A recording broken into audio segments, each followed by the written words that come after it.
All right, today we are diving deep into a really powerful framework from Michael A. Singer's book, The Untethered Soul.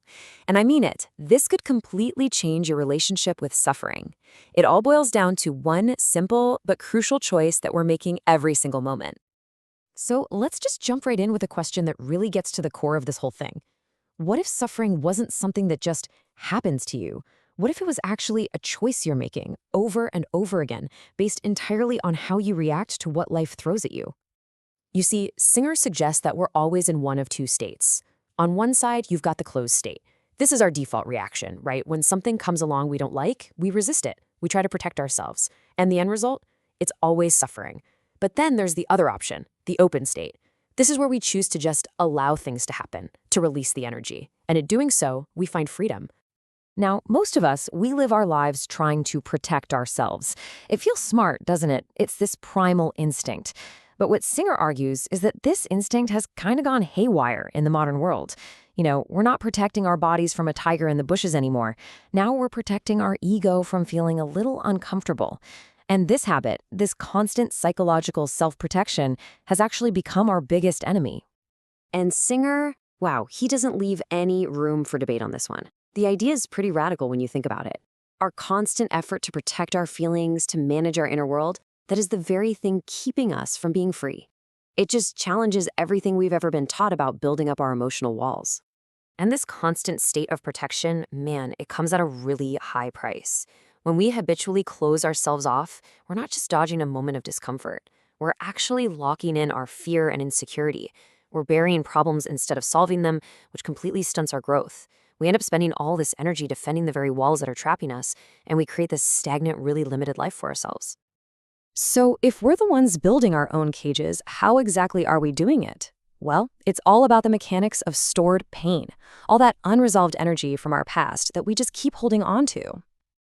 The yogic tradition actually has a name for this. It's called a samskara.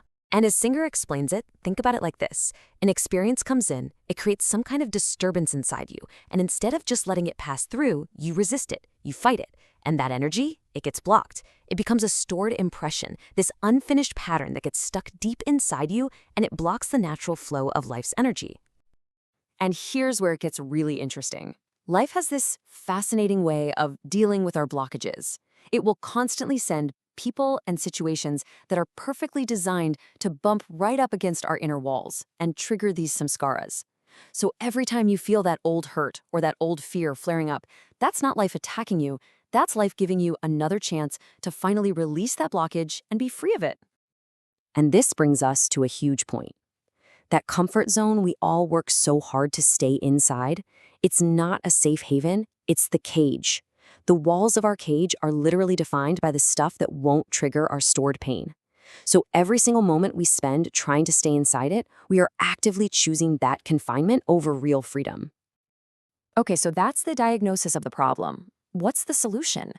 This is where this whole framework becomes a real, practical tool. So let's get into the actual method for choosing freedom in any given moment. First things first, we have to completely reframe how we think about openness.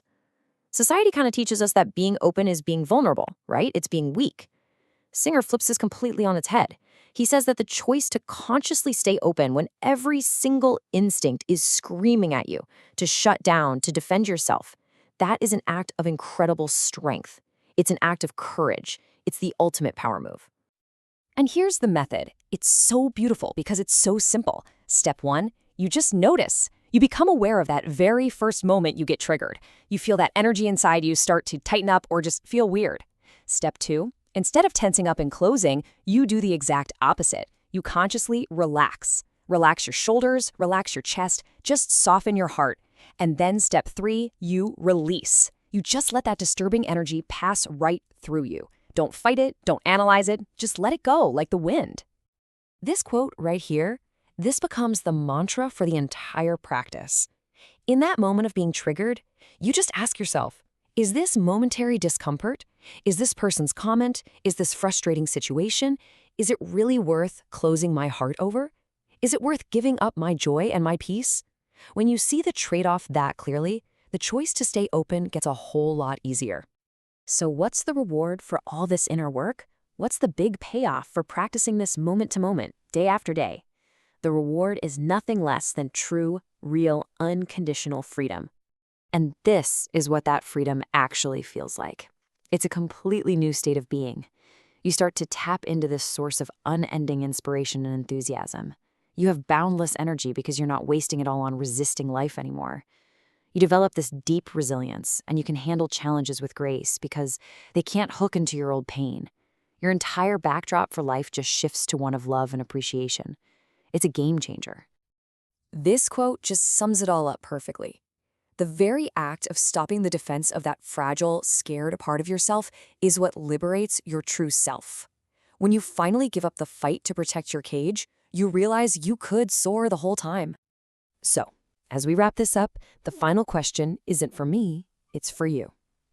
After hearing all this, after really understanding the true cost of closing and the incredible reward of staying open, what walls, what long-defended patterns inside of you are you finally ready to let fall?